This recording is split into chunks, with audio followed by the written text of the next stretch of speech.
Hi, my name is Everest, and I'm here to give you a quick review on Tower Heist. Give the movie B minus. Had a lot of heart, which unfortunately killed a lot of the comedy, um, and there was a lot of humor moments that were sacrificed for the sake of storytelling, which is why I give it a generous B grading because that's more like what filmmaking should be anyway these days, because a lot of crap comes out. I appreciated the fact that the characters, although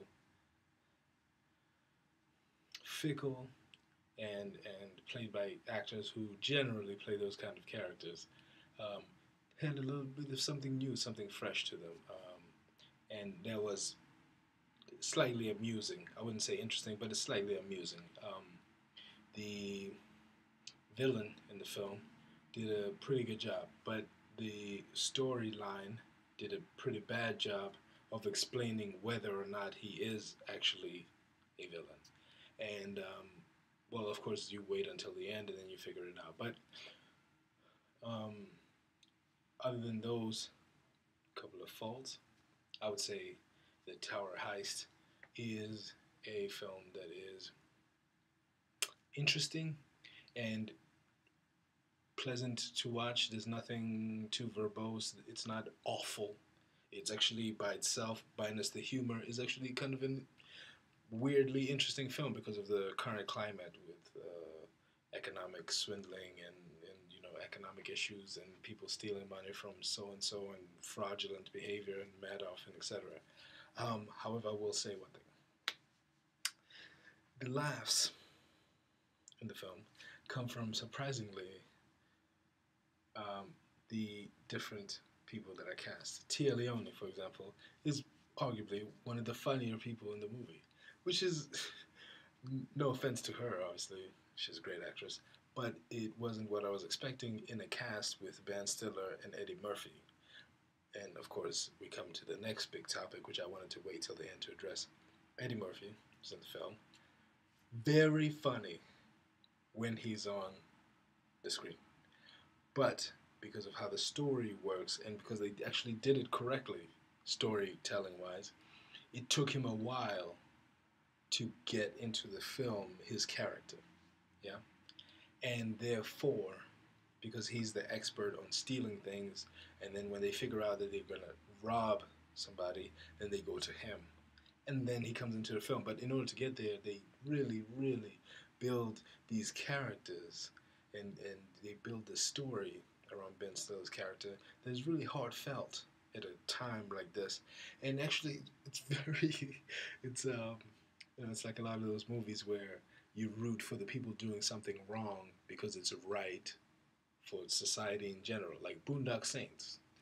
They kill the mafioso people who are causing a lot of problems, a lot of harm to society in general. So you root for them, even though it's an unlawful thing. So in this one, they try to steal this rich man's car, who has now, of course, taken all the money that these um, managers of the building have put into a little fund, pension, everything, all of it into a little fund, and ask this man to invest it, which is generally a smart idea if you know what you're doing and they figured out, well, he lives in the penthouse, he knows obviously what to do with money, so we'll give it to him.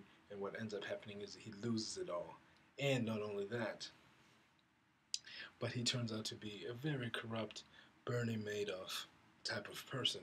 And what he does is he keeps all his left belongings, money, earnings, and his biggest cash prize in a car that is inside of his living room.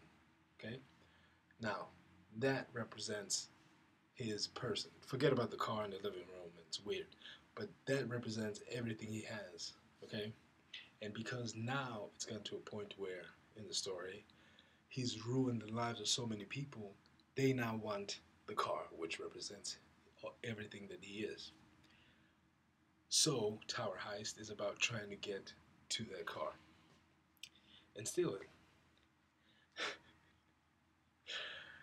Um, Again, I give the film a B simply because the story is actually very heartfelt, and the climate to tell a story like this comedically is interesting and well done, timing wise.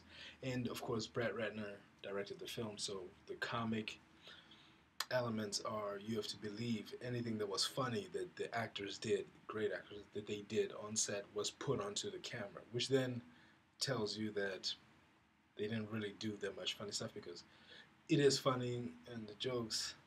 There's a couple of new kind of styles of jokes, you always appreciate, right, in Brett Ratner's films, with Chris Tucker and the buddy comedy.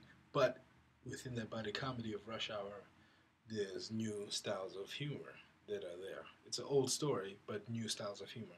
And in this film, I was hoping that there would be new styles of humor. And although Eddie Murphy did make me laugh a lot,